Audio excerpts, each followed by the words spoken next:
Hello everyone, welcome again to psycho. आज हम फिर से लेकर आए हैं बायोलॉजी का एक और अंदर प्रैक्टिस सेट, जिसमें आज हम कुछ इंपॉर्टेंट क्वेश्चन डिस्कस करेंगे। तो स्टार्ट करते हैं हम आज के प्रैक्टिस सेट के क्वेश्चन नंबर 1 से। क्वेश्चन नंबर 1 है, in the double circulation blood passes through the heart. तो हमें इसमें बताना है कि जो डबल सर्कुलेशन है उसमें ब्लड हार्ट से कितनी बार होकर गुजरता है। तो अगर हम डबल सर्कुलेशन की बात करें तो डबल सर्कुलेशन क्या होता है, जब क्या है ब्लड को एक साइकिल पूरा करने के लिए हार्ट में 2 बार जाना पड़े, उसको हम क्या बोलते हैं, डबल सर्कुलेशन बोलते हैं। डबल सर्कुलेशन की बात करें तो इसमें हमारे 2 सर्कुलेशन आ जाते हैं। पहला है पल्मोनरी सर्कुलेशन और दूसरा है सिस्टमिक सर्कुलेशन। अब पल्मोनरी सर्कुलेशन किसके बीच में होगा, हार्ट और लंग्स के बीच में, और सिस्टमिक सर्कुलेशन होता है बॉडी से हार्ट के बीच में। तो सबसे पहले अगर हम पल्मोनरी सर्कुलेशन की बात करें तो इसमें क्या होगा, जो डीऑक्सीनेटेड ब्लड है राइट वेंट्रिकल से, ठीक है, जो हमारा ये वाला आप पोर्शन देख सकते हैं यहाँ पे, ये हार्ट का अगर स्ट्रक्चर आप देखेंगे तो हमें पता है इसमें 4 चेम्बर होते हैं। पहला है हमारा right atrium, left atrium, right ventricular और लेफ्ट वेंट्रिकुलर। तो अब इसमें सबसे पहले पल्मोनरी सर्कुलेशन में क्या होगा, जो राइट वेंट्रिकुलर वाला ब्लड है, यानी कि वो क्या है, डीऑक्सीनेटेड ब्लड है, वो किसके पास जाएगा, लंग्स के पास जाएगा थ्रू द पल्मोनरी आर्टरी। और उसके बाद जो ये ऑक्सीनेटेड ब्लड है ये क्या होगा, लेफ्ट एट्रियम के पास वापस आ जाएगा पल्मोनरी वेन के थ्रू। तो ये तो हमारा पल्मोनरी सर्कुलेशन था। अब बात करते हैं हम सिस्टमिक सर्कुलेशन। तो सिस्टमिक सर्कुलेशन में क्या होता है, जो हमारा लेफ्ट वेंट्रिकल वाला ऑक्सीनेटेड ब्लड है वो अयोटा के थ्रू हमारी जो बॉडी है पूरी बॉडी में सर्कुलेट कर जाएगा थ्रू द अयोटा। और जो डीऑक्सीनेटेड ब्लड है वो वेना कावा के थ्रू कहाँ पे चला जाएगा, फिर से राइट एट्रियम में चला जाएगा। तो ये क्या था हमारा डबल सर्कुलेशन या फिर सिस्टमिक और पल्मोनरी सर्कुलेशन। तो हमने देखा कि डबल सर्कुलेशन में जो ब्लड है वो हार्ट के पास 2 बार गया, एक बार पल्मोनरी सर्कुलेशन के थ्रू और दूसरा सिस्टमिक सर्कुलेशन के थ्रू। तो इसका राइट आंसर क्या हो जाएगा, ऑप्शन नंबर बी, ट्वाइस। ठीक है, मूव करते हैं नेक्स्ट क्वेश्चन की तरफ। नेक्स्ट क्वेश्चन नंबर 2 है, in the human female ovulation is induced by a sudden search of which hormone. तो हमें बताना है कि जब ओव्यूलेशन होता है तो उस टाइम पे एक हार्मोन की अचानक से वृद्धि हो जाती है, वो हार्मोन कौन सा है। तो अगर हम बात करें फीमेल ओव्यूलेशन की, तो जब ओव्यूलेशन होता है तो उस टाइम पे ओवरी से एक एग रिलीज होता है। अब वही एग क्या करेगा, जो ल्यूटिनाइजिंग हार्मोन है उसके लेवल को अचानक से ट्रिगर कर देगा या उसके लेवल को अचानक से बढ़ा देगा, जिसके कारण क्या होगा, एलएच सर्ज आपको देखने को मिलेगा।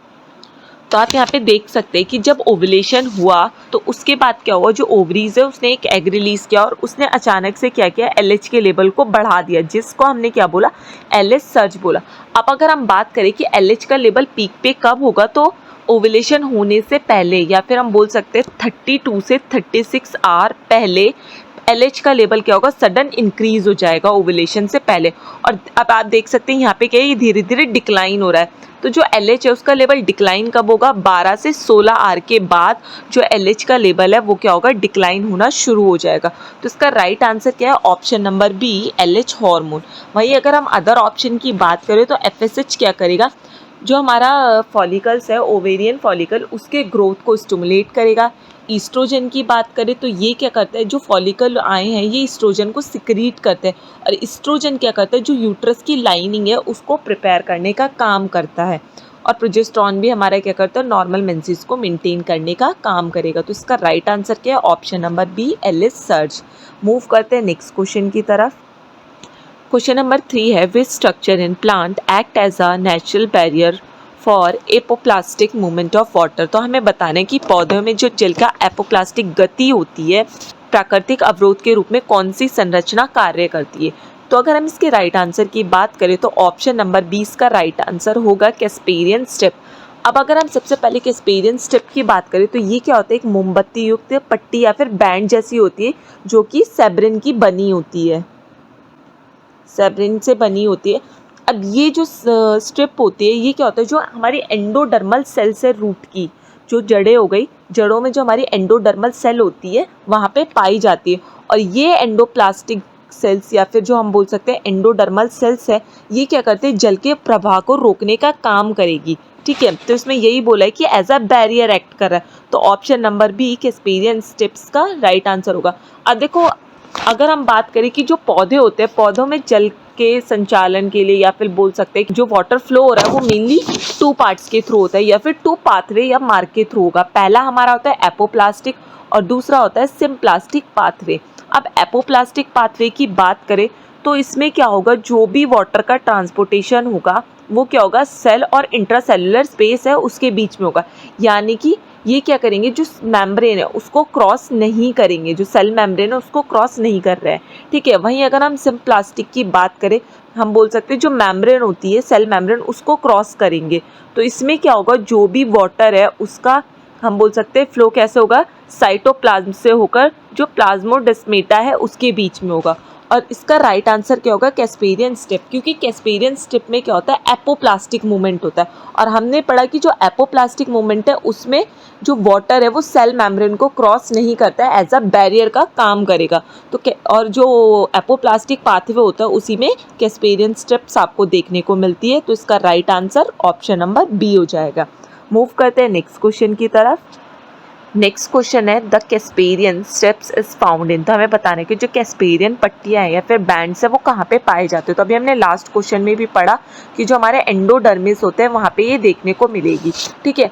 एंडोडर्मिस क्या होते हैं, जो हमारी पेरिसाइकिल हो गई उसके पेरिसाइकिल के अंदर, ठीक अंदर प्रेजेंट होता है, ठीक है। तो एंडोडर्मल सेल्स होते हैं जो प्लांट रूट की, उनमें कैस्पेरियन स्ट्रिप्स आपको देखने को मिल सकते हैं। तो ऑप्शन नंबर 20 का राइट आंसर होगा।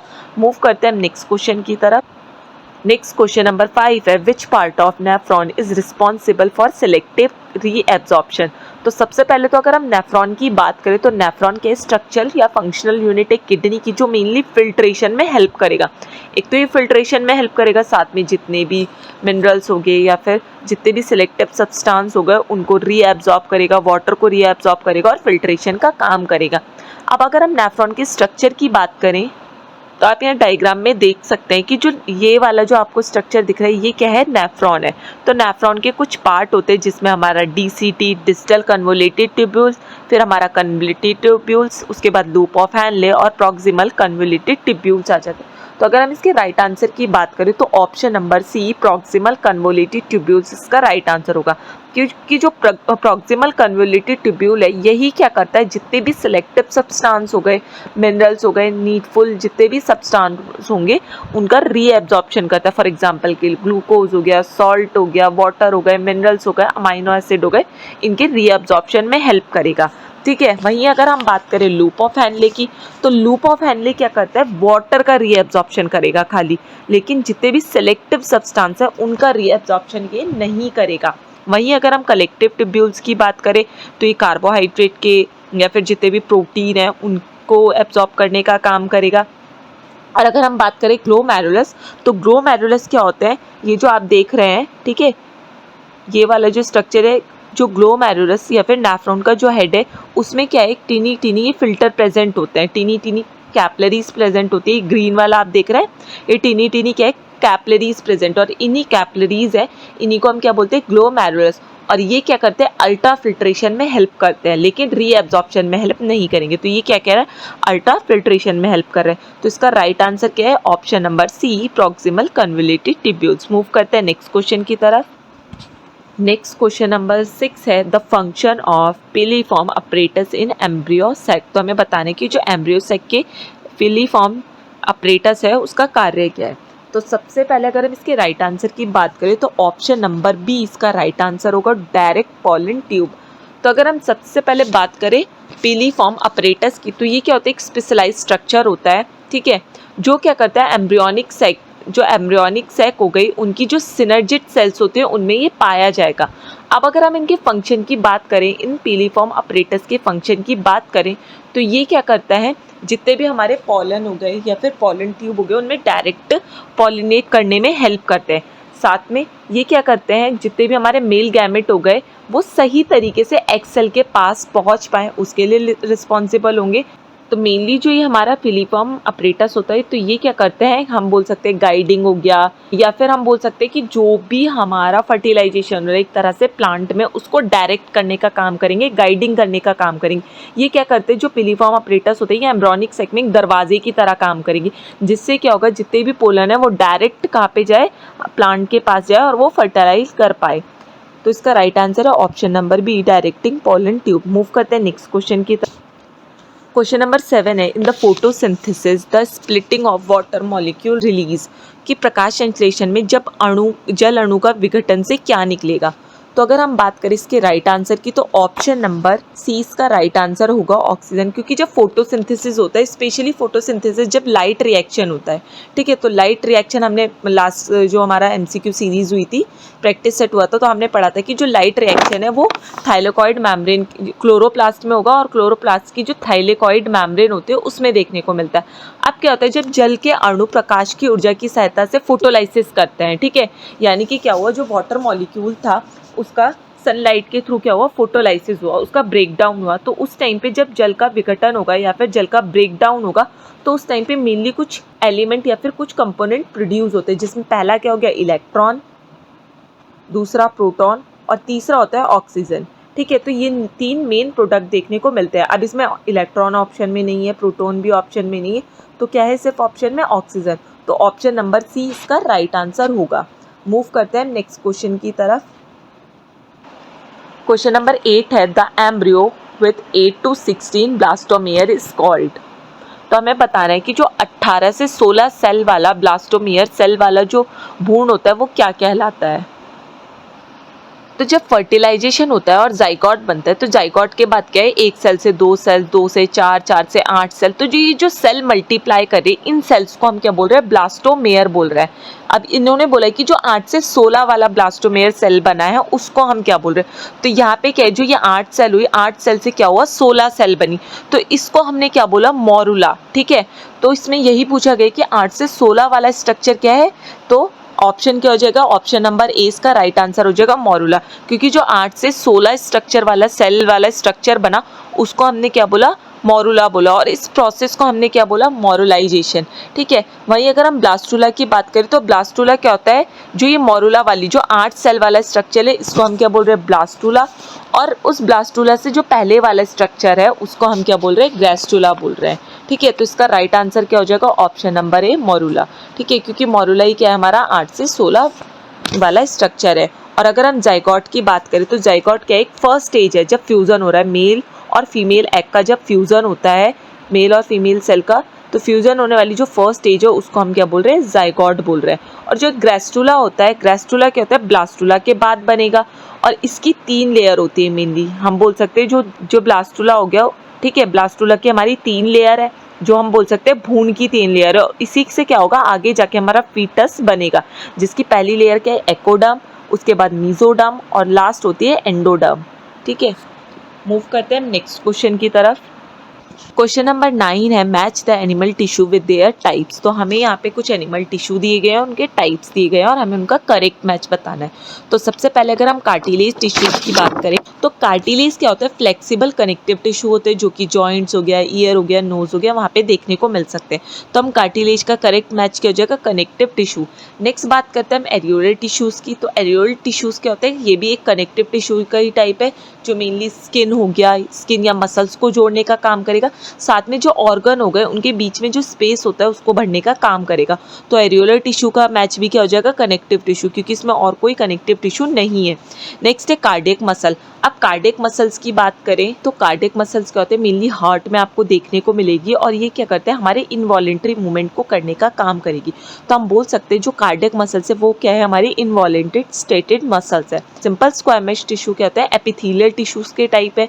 ठीक है, अब ये क्या होता है, फ्लैट होते हैं, थिन होते हैं, और मेनली जो हमारे एल्वोलाई हो गए, ब्लड वेसल्स हो गए, वहाँ पे आपको देखने को मिलते हैं। तो इसका करेक्ट मैच क्या हो जाएगा, ऑप्शन नंबर 4। तो अगर हम ऑप्शन में देखें तो कार्टिलेज का मैच क्या है, 2। अब बी की बात करें एरियोलर टिश्यू का, तो उसका भी क्या है, कनेक्टिव टिश्यू, तो ऑप्शन नंबर है। और कार्डियक मसल्स की बात करें तो उसका ऑप्शन नंबर 3, और डी की बात करें तो जो एपिथेलियल टिश्यू है उसका करेक्ट मैच होगा। तो ऑप्शन नंबर ए इसका राइट आंसर होगा। मूव करते हैं नेक्स्ट क्वेश्चन की तरफ। क्वेश्चन नंबर 10 है, a common feature of all connective tissue except blood. तो हमें बताना है कि जो कनेक्टिव टिश्यू होते हैं उनके कॉमन फीचर क्या होते हैं, लेकिन एक्सेप्ट द ब्लड। ठीक है, तो अगर हम बात करें कनेक्टिव टिश्यूज़ के फीचर की, तो इनमें क्या है, एक्स्ट्रा सेल्यूलर मैट्रिक्स प्रेजेंट होते हैं। अब ब्लड क्या है तो एक कनेक्टिव टिश्यू, लेकिन इसमें भी मैट्रिक्स होते हैं। ठीक है, और जो मेनली जो प्लाज्मा होगा ना, ब्लड का प्लाज्मा, उसमें देखने को मिलते हैं ये मैट्रिक्स। तो प्रेजेंस ऑफ मैट्रिक्स यानी कि ये भी इसका राइट आंसर है। अब अगर हम बात करें कि जो हमारे कनेक्टिव टिश्यू होते हैं उनमें सब में न्यूक्लियस प्रेजेंट होता है, तो यहाँ पे क्या दिया है एब्सेंट, तो ये इसका राइट आंसर नहीं होगा। अब कनेक्टिव टिश्यू की बात करें तो सारे ही कनेक्टिव टिश्यू क्या करते हैं, फाइबर कंटेन करते हैं, कोलेजन फाइबर हो गया, इलास्टिन फाइबर हो गया, और यहाँ पे एब्सेंट बोला है तो ये भी इसका राइट आंसर नहीं होगा। और जितने भी कनेक्टिव टिश्यू होता है तो उसमें माइटोकॉन्ड्रिया भी प्रेजेंट होती है, तो ये भी इसका राइट आंसर नहीं है। तो इसका फीचर क्या है कि इनमें presence of extra cellular matrix, जितने भी कनेक्टिव टिश्यू हो इनमें क्या होता है, मैट्रिक्स प्रेजेंट होता है। वैसे तो ब्लड के प्लाज्मा भी मैट्रिक्स प्रेजेंट होगा, तो इसका राइट आंसर क्या है, ऑप्शन नंबर ए। मूव करते हैं नेक्स्ट क्वेश्चन की तरफ। नेक्स्ट क्वेश्चन नंबर 11 है, in the muscle contraction calcium ion bind with which protein to initiate contraction. तो हमें बताना है कि जो मांसपेशियों के संकुचन में कैल्शियम आयन है वो किस प्रोटीन के साथ जुड़कर कॉन्ट्रैक्शन क्रिएट करेगा। अब अगर हम इसके राइट आंसर की बात करें तो ऑप्शन नंबर डी ट्रोपोनिन इसका राइट आंसर होगा, क्योंकि जो ट्रोपोनिन होता है ये क्या है, एक बोल सकते हैं एक मेन बाइंडिंग एजेंट है जो कैल्शियम के साथ जुड़कर मसल कॉन्ट्रैक्शन करता है। अब कैल्शियम की बात करें तो कैल्शियम हमें पता ही है मसल कॉन्ट्रैक्शन में बहुत ज़्यादा इंपॉर्टेंट रोल प्ले कर रहा है। जब नर्व इम्पल्सिस क्या होगी, मसल्स के पास पहुंचेगी, तो उस टाइम पे क्या होता है, जो कैल्शियम आयन है वो क्या होता है, जो सर्कोप्लाज्मिक रेटिकुलम है वहाँ से निकलकर मसल फाइबर के साथ अटैच हो जाता है, और कहाँ पे पहुँच जाता है, साइटोप्लाज्म के साथ, ठीक है। और जब ये साइटोप्लाज्म के पास पहुँचता है तो ये कैल्शियम आयन क्या होता है, जो ट्रोपोनिन है उसके साथ अटैच हो जाता है। और जब कैल्शियम आयन ट्रोपोनिन के साथ अटैच होगा तो ये क्या करेगा, मायोसिन के साथ अटैच होकर ट्रिप्टोमायोसिन में कन्वर्ट हो जाएगा, और ये ट्रिप्टोमाइसिन ही क्या करते हैं, कॉन्ट्रैक्शन में हेल्प करेंगे, क्योंकि मायोसिन के साथ बाइंड हो जाएंगे और मेनली कॉन्ट्रैक्शन को इनिशिएट करेंगे। तो हम बोल सकते हैं इसका राइट आंसर क्या होगा, option number D troponin. Move करते हैं नेक्स्ट क्वेश्चन की तरफ। क्वेश्चन नंबर 12 है, sequence of step in aerobic respiration. तो हमें बताना है कि जो एरोबिक रेस्पिरेशन है उनके स्टेप्स का सीक्वेंस, करेक्ट सीक्वेंस क्या होता है। तो सबसे पहले तो हम एरोबिक रेस्पिरेशन की बात करें तो ऐसा रेस्पिरेशन या फिर ये ऐसी प्रोसेस है जिसमें जो भोजन हो गया, फूड हो गया, मेनली जो हमारा ग्लूकोज होता है उसका ब्रेक डाउन होगा with the presence of oxygen, और ये क्या करेगा, जो एटीपी है रिलीज करेगा। एरोबिक रेस्पिरेशन का मतलब ही क्या होता है कि जो भी हमारी रिएक्शन होगी वो O2 के, ऑक्सीजन के प्रेजेंस में होगी।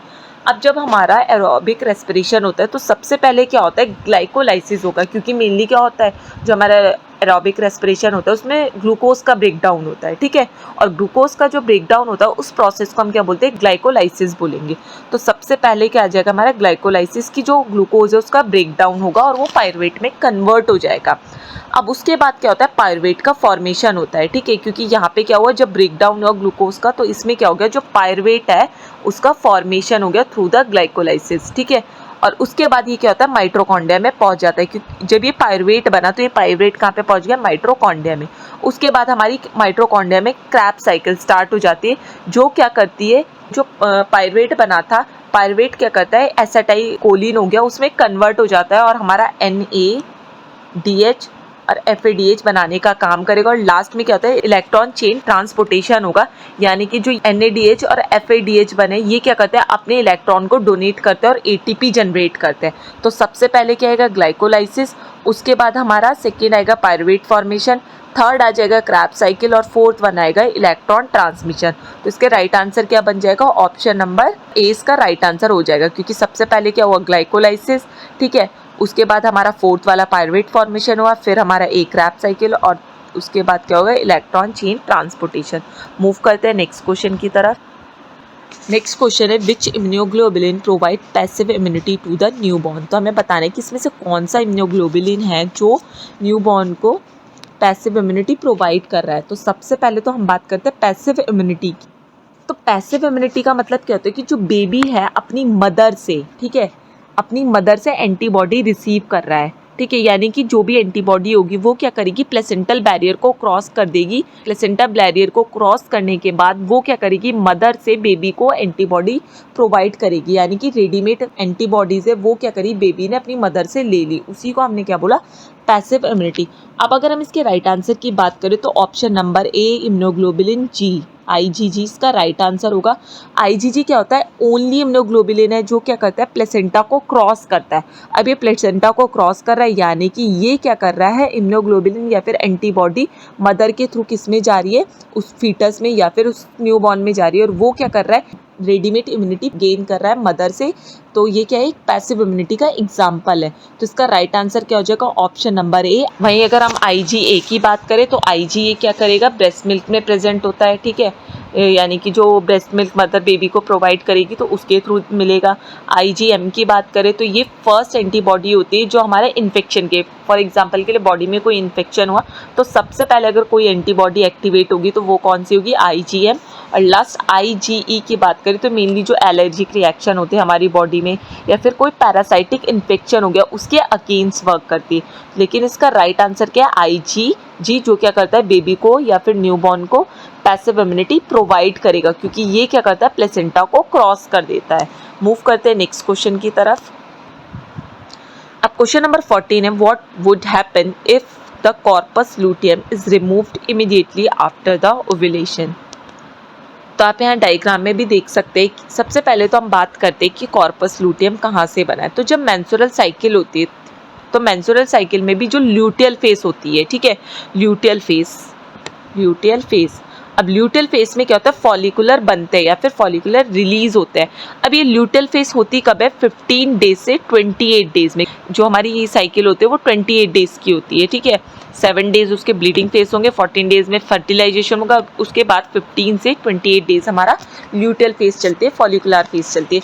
अब क्या होता है? ओव्यूलेशन के बाद, जब ओव्यूलेशन हुआ तो ओव्यूलेशन के बाद क्या होता है? एक स्ट्रक्चर बॉडी में रह जाता है, ठीक है, उसी को हम क्या बोलते हैं? कॉर्पस लूटियम बोलते हैं। यहाँ पे आप देख सकते हैं कि ये क्या है? जब ओव्यूलेशन हो तो एक स्ट्रक्चर रह गया, लिविंग द ओवरीज, एक स्ट्रक्चर रह गया जिसको हमने क्या बोला? Corpus luteum. और इस कॉर्पस लूटियम को हम येलो बॉडी भी बोलते हैं। अब जब ये कॉर्पस लूटियम आता है तो उस टाइम पे हमारी दो कंडीशन रह सकते हैं। पहला, अगर फर्टिलाइजेशन होगा, और दूसरा, अगर फर्टिलाइजेशन नहीं होगा। अब देखो, सबसे पहले क्या है? अगर फर्टिलाइजेशन हो रहा है तो ये कॉर्पस लूटियम क्या होता है? हमारी बॉडी में रिमेन रहेगा और क्या करेगा? ईस्ट्रोजन प्रोजेस्टेरॉन के लेवल को मेंटेन या फिर प्रोजेस्टेरॉन और ईस्ट्रोजन को सिक्रीट करने का काम करेगा। और ये प्रोजेस्टेरॉन ईस्ट्रोजन क्या करेंगे? जो हमारी यूट्राइन लाइनिंग है, ठीक है, उसको हार्ड कर देंगे या उसको मेंटेन करने का काम करेगा, जिसके लिए फीमेल का यूट्रस है वो प्रेगनेंसी के लिए रेडी हो जाए, ठीक है, यानी कि प्रेगनेंसी कंसीव होगी। लेकिन इन्होंने क्या बोला कि रिमूव्ड हो जाए, ये तो अब रिमेन रह रहा है। अब हमने बोला था कि ओव्यूलेशन के बाद पे जब ये कॉर्पस लूटियम रिलीज हुआ तो दूसरी कंडीशन भी होगी। तो दूसरी कंडीशन क्या होगी? अगर फर्टिलाइजेशन ना हो। तो अगर फर्टिलाइजेशन ना हो तो ये कॉर्पस लूटियम क्या होता है? कॉर्पस एल्बिकन में कन्वर्ट हो जाते हैं, ठीक है। और ये कॉर्पस एल्बिकन को हम क्या बोलते हैं? White body. अब क्या हुआ? अब कॉर्पस लूटियम तो रहा नहीं हमारी बॉडी में, भी किस में कन्वर्ट हो गया? कॉर्पस एल्बिकन में। और देखो स्ट्रक्चर भी बहुत ज़्यादा छोटा हो गया।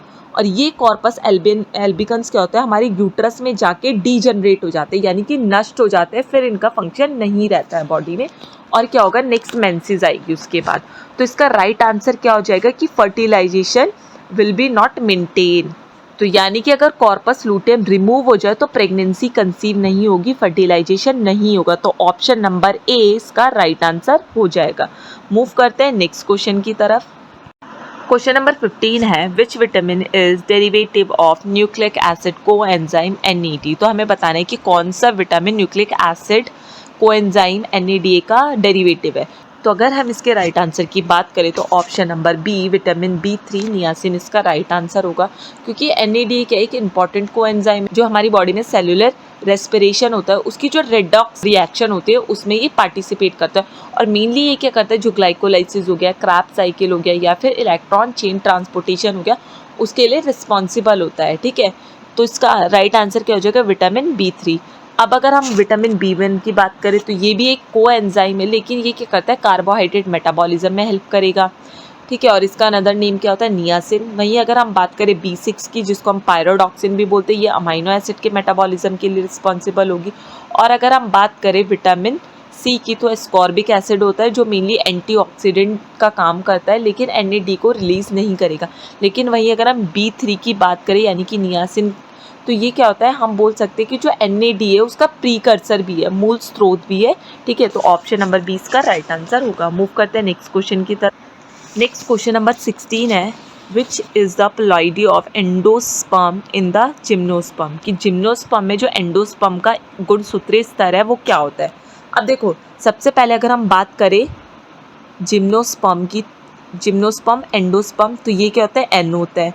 वहीं अगर हम बात करें एंजियोस्पर्म एंडोस्पर्म की, तो ये क्या होता है, 3N होता है। और लेकिन इसमें क्या बोला गया है, जिम्नोस्पर्म एंडोस्पर्म, तो वो क्या होता है, हैप्लॉइड होता है, यानी कि N सिंगल होता है। क्योंकि क्या होगा, जब जिम्नोस्पर्म को एंडोस्पर्म से निषेचित किया जाता है तो उस टाइम पे क्या होगा, फीमेल गैमेटोफाइट यानी कि N बनता है, ठीक है, सिंगल N बना।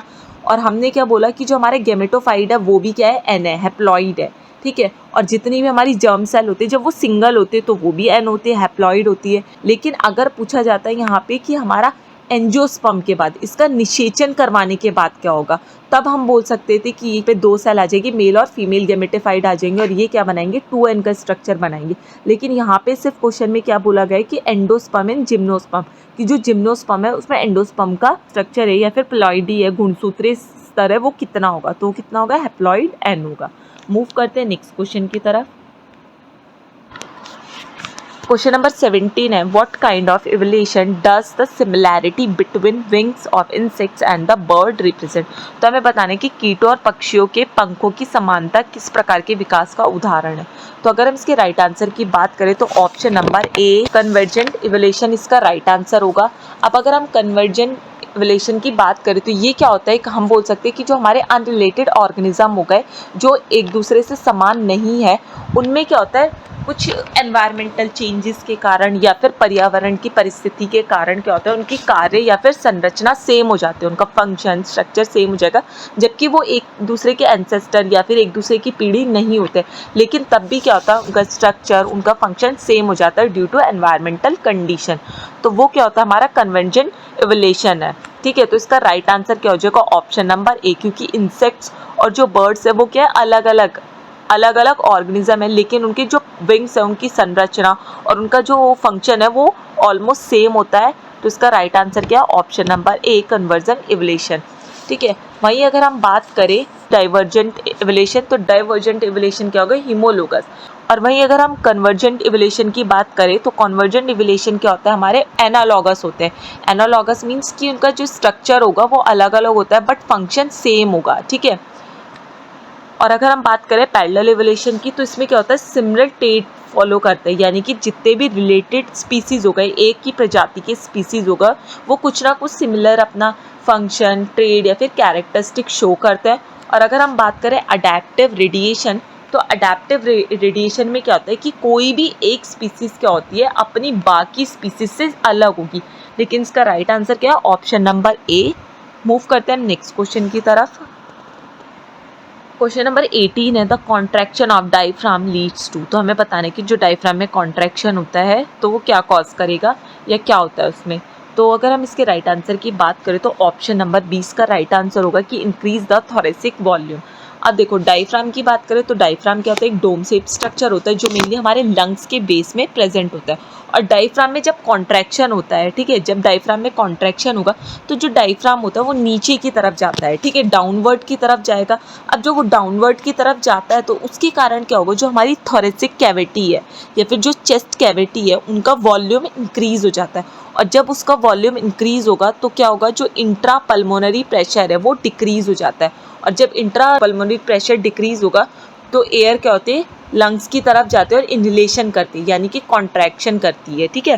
तो इसका राइट आंसर क्या होगा, इंक्रीज इन थोरेसिक वॉल्यूम, क्योंकि थोरेसिक वॉल्यूम के कारण ही क्या हुआ, कॉन्ट्रैक्शन हुआ पल्मोनरी प्रेशर डिक्रीज होने के बाद, ठीक है। तो ऑप्शन नंबर 20 का राइट आंसर होगा। मूव करते हैं नेक्स्ट क्वेश्चन की तरफ।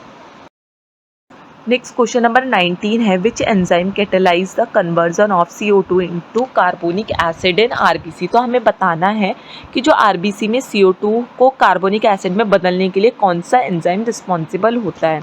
तो अगर हम इसके राइट आंसर की बात करें तो option number C carbonic anhydrase इसका राइट आंसर होगा, क्योंकि जो RBC होता है उसमें जो कार्बोनिक एनहाइड्रेस होता है वो क्या होता है, एक बोल सकते हैं फास्ट या फिर इफिशिएंट कोएंजाइम होता है, जो कि किसमें मेनली RBC में प्रेजेंट होगा। अब क्या करता है, जो ये कार्बोनिक एनहाइड्रेस है ये क्या करता है, जो वो आरबीसी है, ठीक है, आरबीसी में जो रिएक्शंस हो रही है उसको कैटालाइज, उसको बढ़ावा दे देता है।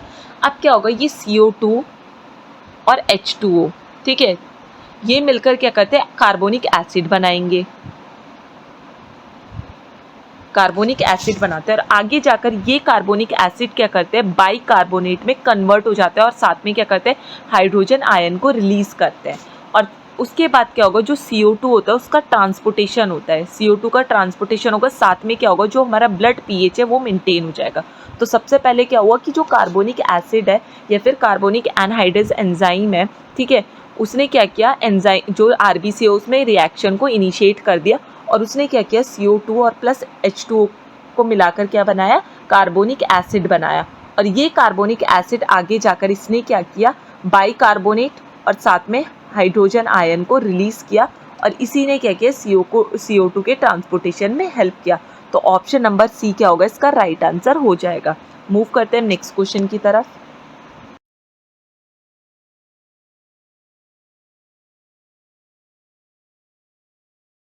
मेटामेरिक सेगमेंटेशन है वो निम्नलिखित में से किस में आपको देखने को मिलता है।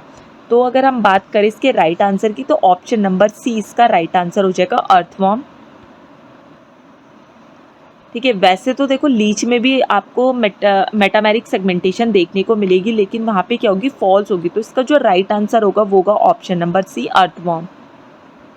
अब अगर हम मेटामेरिक सेगमेंटेशन की बात करें तो ये क्या होता है, शरीर में आप देख सकते हैं ये जो लाइनिंग है ये रिपीट हो रहा है। तो ये जो ये शरीर में खंड होते हैं या ये जो पार्टीशन होता है ये क्या होता है, बार बार रिपीट होने को ही हम क्या बोलते हैं, मेटामेरिक सेगमेंटेशन बोलते हैं। और ये मेटामेरिक सेगमेंट क्या होते हैं, बाहर से भी क्लियर दिखाई देते हैं, साथ में अंदर से भी क्लियर दिखाई देगी। अब यहाँ पे आप लीच का एग्जाम्पल देख सकते हैं, तो इसके कुछ पार्ट में आपको मेटामेरिक सेगमेंटेशन दिखाई दे रही है, लेकिन फिर उसके बाद कुछ रिपीट नहीं हो रही है। तो ये क्या है, फॉल्स एग्जाम्पल है, लेकिन जो अर्थवॉर्म है वो उसका राइट आंसर होगा। तो आज की क्लास में इतना ही, मिलते हैं नेक्स्ट क्लास में। Thank you everyone, have a nice day.